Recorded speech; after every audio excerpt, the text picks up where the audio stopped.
23 मार्च 1931 को जब 23 साल के एक युवक को उसके दो दोस्तों के साथ फांसी के लिए ले जाया जा रहा था, तो वहां पर मौजूद अंग्रेज मजिस्ट्रार को इस 23 साल के युवा ने कहा कि तुम बहुत भाग्यशाली हो, क्योंकि तुम अपनी जिंदगी में पहली बार देखोगे कि किस तरह से भारत मां के लाडले भारत माता के लिए फांसी के फंदे को चूमते हैं।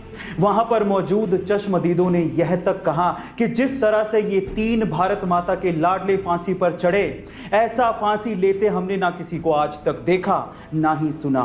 गाइस, आज 23 मार्च है और आज ही के दिन इन तीन सपूतों ने भारत माता के लिए शहादत दी थी। इन सपूतों की शहादत पे ये दो लाइनें अर्ज हैं। सरफरोशी की तमन्ना अब हमारे दिल में है, देखना है जोर कितना बाजुए कातिल में है, बाजुए कातिल में है। आजकल ऑनलाइन का जमाना है और आजकल लोग ऑनलाइन के थ्रू पेमेंट्स भी कर रहे हैं। कितनी अच्छी बात है। आपने भी कभी ना कभी किसी दुकानदार या मर्चेंट के क्यूआर कोड को स्कैन करके उसे ऑनलाइन पेमेंट जरूर किया होगा। पर मेरा सवाल यह है कि क्यूआर कोड में क्यूआर का मतलब क्या होता है? क्या आप जानते हैं?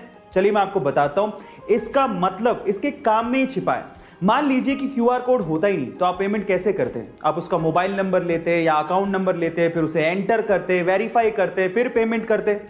आजकल सिंपल हो गया है, आप सीधे क्या करते हो? क्यूआर कोड को स्कैन करते हो और पेमेंट कर देते हो। इसका मतलब आप पेमेंट को क्विकली रिस्पॉन्ड कर रहे हो।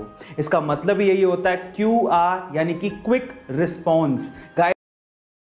अक्सर हाईवेज पर ही गाड़ियों के टायर फटने की घटनाएं सबसे ज्यादा होती है, पर सवाल यह है कि ऐसा होता क्यों है? तो चलिए मैं आपको बताता हूं। एक्चुअली इंटरनेशनल स्टैंडर्ड्स के हिसाब से गाड़ियों के टायर्स में 25 psi से ज्यादा प्रेशर की हवा नहीं भरी जानी चाहिए, लेकिन इंडियंस क्या करते हैं, एवरेज को बढ़ाने के लिए और फ्यूल को सेव करने के लिए टायर्स के अंदर 35 से 45 psi की हवा भर लेते हैं।